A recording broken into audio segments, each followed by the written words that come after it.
In 1937, renowned fashion designer Elsa Schiaparelli unveiled one of her most famous creations, a black stiletto with a pink heel.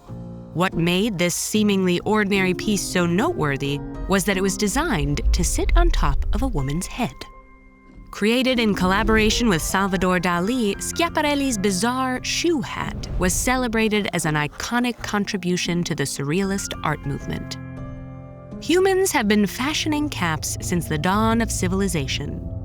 A simple bearskin cap from the Bronze Age is one of the earliest surviving hats, discovered in the Alps alongside Europe's oldest mummy, Ötzi the Iceman.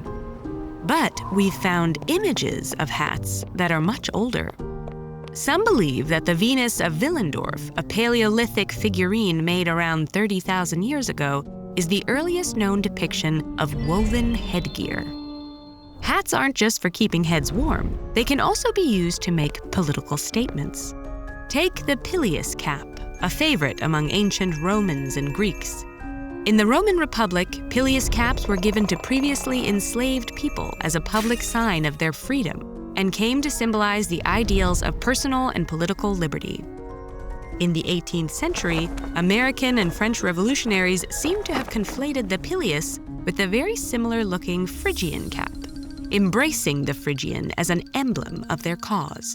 This is reflected in renderings of Marianne, a personification of the French Republic, who often wears a red Phrygian. Hats have also been an essential accessory for projecting status and power. In Western Europe in the 15th century, nothing conveyed royal excess quite like the hennin. Popular among the women of the Burgundy court, these bejeweled headdresses were crafted from expensive silks and included variations like a flat-top design and the daring double-coned escoffion. Hat height was restricted according to social rank. While princesses could sport meter-high hennins, noble women were limited to much shorter styles. And they weren't without their critics. Hennins were often targeted by clerics and moralists who found their flashy designs impious. Nearly a century later, Suleiman the Magnificent, the longest reigning sultan of the Ottoman Empire, became known for his bold military campaigns and even more audacious headgear. His grand, bulb-shaped turbans were adorned with sparkling sprays of diamonds or feathers.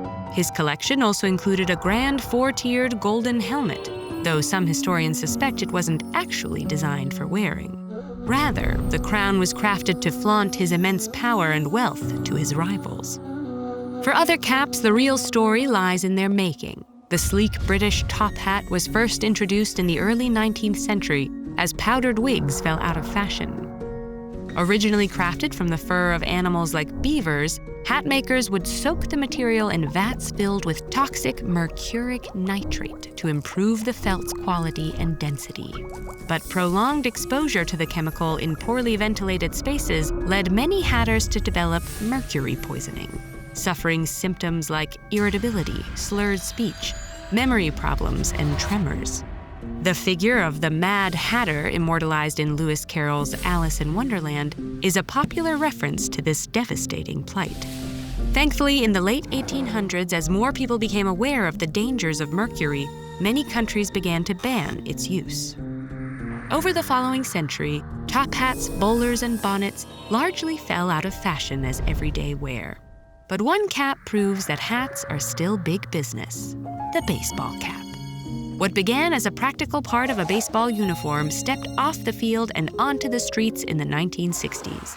The cap's cost-effective, adjustable design, along with its easy integration of logos, badges, and trademarks, has driven its mass commercialization. In the United States, some estimate that baseball caps alone make up around 80% of the entire hat market. But as for the future, who knows what type of hat will capture our hearts and our heads next. If you enjoy learning about history, subscribe to this channel, because the lessons of yesterday can help us face the challenges of today.